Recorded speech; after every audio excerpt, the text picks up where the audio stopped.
बिस्मिल्लाहिर्रहमानिर्रहीम। अस्सलाम वालेकुम नाजरीन। दुनिया में एक ऐसी भी कौम मौजूद है जिनके खुदाओं की मूर्तियां चाइना बनाकर भेजता है। मुंह से वो कौम चाइना का बाइकाट करने का कहती है, जबकि हकीकत में जिन चीजों ने उनको दुश्मन से बचाना है उनके अंदर भी चाइना के पुर्जे लगे हुए हैं। चाइना से करते वो नफरत इंतहाई दर्जे की है, लेकिन शाम को चाइनीज ठेलों पर खड़े होकर चाइनीज फूड खाना उनका शौक है। जब तक उनको चाइना की चीजों से अच्छी तरह तमाचे नहीं पड़े थे तब तक वो कौम यही कहती थी कि चाइना का माल बहुत हल्का होता है, और जब अब तमाचे पड़े हैं तो वो अभी भी मानने को तैयार नहीं है। हमारे पास इस वक्त दो मेन लाइन फाइटर जेट्स मौजूद हैं, जिनमें एक JF-17 थंडर है और दूसरा J-10C है। JF-17 थंडर को हमने चाइना के साथ मिलकर बनाया है और वहीं J-10C को हमने चाइना से खरीदा है। मोदी ये कहता था कि रफाल होता तो ऐसा ना होता।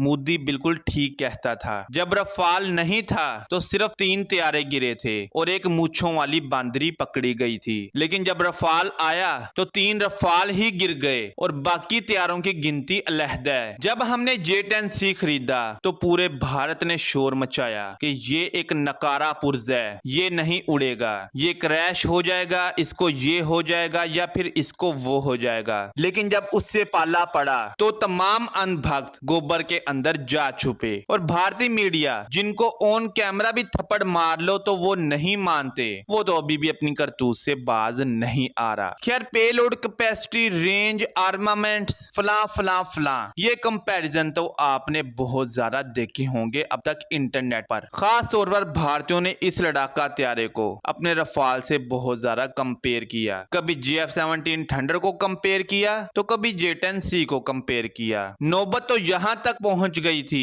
कि इन लोगों ने F-16 को MiG-21 से भी कंपेयर किया, लेकिन फिर नतीजा क्या निकला? लाते घुसे और उसके साथ एक MiG-21 और एक Su-30 MKI। उसके बाद फिर कंपेयर किया, फिर रिजल्ट क्या निकला? 3 रफाल, एक Su-30 और एक MiG-29। अब दोबारा फिर कंपेयर कर लें, फिर रिजल्ट क्या निकलेगा वो भी देख लेंगे। ये वीडियो कोई कंपैरिजन वीडियो नहीं थी। इस वीडियो का मकसद सिर्फ ये था कि आप क्या बोलते थे और क्या हुआ। बिला वजह नहीं कहा जाता कि गुरूर का सर हमेशा नीचा होता है। अब आप खुद देख लें, मिर्चें भी आपके लगी, लोग भी आपने अपने खुद मरवाए और उसके बाद जहाज भी आपने अपने खुद गिरवाए। आप ये मानने को तैयार नहीं कि आपके जहाज गिरे हैं। वहीं जिस मुल्क से आपने जहाज खरीदे हैं वो खुद कह रहे हैं कि भाई हमारे जहाज भारत ने गिरवा दिए, हमारे जहाजों की मार्केट क्रैश होगी। लेकिन हम अब आपको क्या कहें, झूठ की घुट्टी लेकर तो आप पैदा होते हैं और शौक रखते हैं आप पाकिस्तान के पानियों को रोकने का। अब जाएं, आपके जहाज तो गिर चुके हैं। अपने मुल्क से शापर इकट्ठे करें और पाकिस्तान का पानी शापरों के अंदर भरकर अपने घर ले जाएं। और अगर अभी भी जंग का कीड़ा नहीं सुकून से बैठा तो एक बार फिर हमला करके देख लें। हम तो पहले ही मरने के लिए तैयार बैठे हैं। आप अपने बारे में सोच लीजिएगा कि आपकी इकोनॉमी बहुत बड़ी है, आपका मुल्क बहुत बड़ा है और दुनिया के अंदर वाहिद हिंदू स्टेट भी इंडिया ही है। हम मिट गए तो इस्लाम नहीं खत्म होगा, लेकिन वहीं अगर भारत मिट गया तो फिर क्या होगा ये आप तमाम लोग बहुत अच्छी तरह जानते हैं। खैर, ये थी आज की वीडियो। मिलते हैं अगली वीडियो में, तब तक के लिए अल्लाह हाफिज।